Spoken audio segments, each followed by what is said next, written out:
안녕하세요. 건국대학교 경제학과 2학년에 재학 중인 박성화라고 합니다. 현재 대안학교 한들에서 검정고시 과목 멘토링을 맡아 진행하고 있습니다. 1월 달부터 4월 달 1차 검정고시 있기 전까지 고졸 검정고시를 진행했고, 합격한 후에는 현재 8월 검정고시 관련 멘토링을 진행하고 있습니다.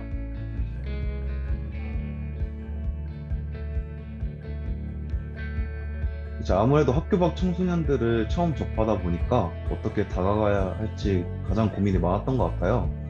그렇지만 이제 실제로 가서 학생들을 만나 보니까 그런 고민을 왜 했나 싶을 정도로 일반 학생들처럼 학교 밖 청소년들인 학생들도 되게 공부를 하려는 의지가 강했고, 그래서 저도 그런 마음가짐으로 수업에 와줘서 되게 감사했고, 그래서 열심히 더 봉사활동에 참여할 수 있었던 것 같아요.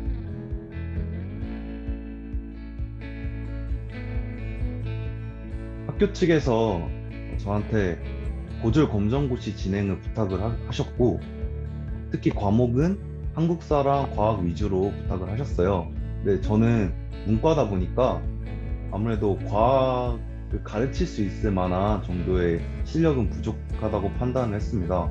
그러다 보니까 제가 직접 할 수 있는지를 판단하기 위해서 이제 문제를 풀어보니 제가 조금만 더 공부를 하면은 가르칠 수 있겠다는 자신감이 생겼어요. 그래서 그 약 한 3주에서 한 달 정도의 준비 기간이 있어서 그 기간 동안 통합과학 EBS 강의를 들으면서 그 약 40강 정도 되는 강의거든요. 네, 그 강의를 들으면서 준비를 했고, 그 준비된 자료를 바탕으로 멘토링 활동을 진행했던 기억이 있어요.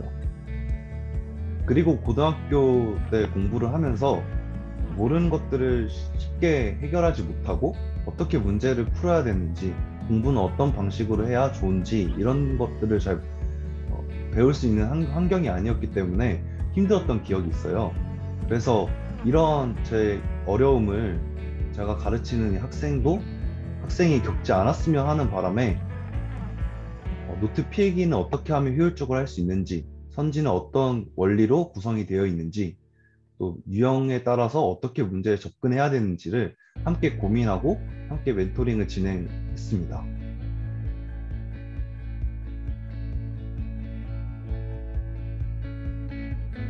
봉사활동을 하면서 제 생활적인 측면이 많이 변하게 됐는데, 원래 학창 시절에는 제가 되게 적극적이고 활발하고 친구들과의 교우 관계도 되게 좋은 그런 학생이었어요. 근데 코로나 이후에 이제 강의도 집에서 듣고 그러다 보니까 집에 있는 시간이 많아지고 조금씩 이제 활력도 잃어가고 괜스레 우울해지는 그런 상황이었었는데, 제가 한 해를 돌아봤을 때 아무것도 이뤄놓은 게 없더라고요.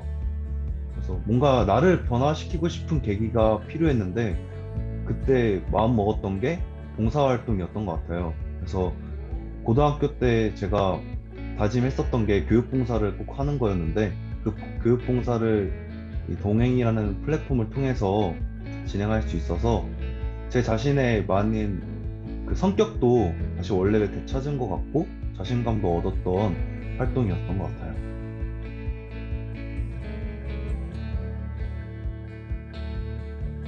대화를 이끌어내려고 했던 그런 것들이 다 제 자신감으로 갔던 것 같아요. 그런 게. 그래서 내가 이제 어, 단순히 지금까지는 거의 제 중심에서 뭔가를 생각해 왔다면은 처음으로 진짜 상대방의 생각에서 나를 맞춰가야 된다는 느낌을 뭔가 제대로 든 느낌. 친구도 마찬가지겠지만은 그것보다는 더 조심스럽다 보니까, 그래서 제가 다가가는 방식이 틀린 게 아니구나 라는 그런 게 생각이 들다 보니까 그런 것 쪽에서도 자신감을 얻은 거라서, 교육봉사라고 하면 왠지 공부 잘해야 될 것 같고 더 많은 걸 알아야 더 도움이 될 것 같고 그냥 이런 거라 생각했는데, 사실 가르치는 부분보다는 이런 정서적 유대가 훨씬 더 중요하구나, 그냥 이 정도가 제가 생각을 했던 거거든요. 그래서 너무 두려워하지 않았으면 좋겠어요. 그래서 뭔가 내가 가진 것들이 충분히 그 친구들한테 잘 다가갈 수 있을까, 잘 전달될 수 있을까, 이런 고민도 제가 되게 많이 했는데, 그런 진정성 있게 다가간다면은 그런 너무 두려워할 필요는 없는 것 같아요. 그래서 그 동행 활동을 하면서 단순히 그 활동에 초점을 맞추기보다는 활동과 더불어서 그런 관계를 만들어 가려는 그 노력에 초점을 해주신다면은 더 서울 동행에 대한 의미가 더 깊어지지 않을까 그런 생각을 합니다.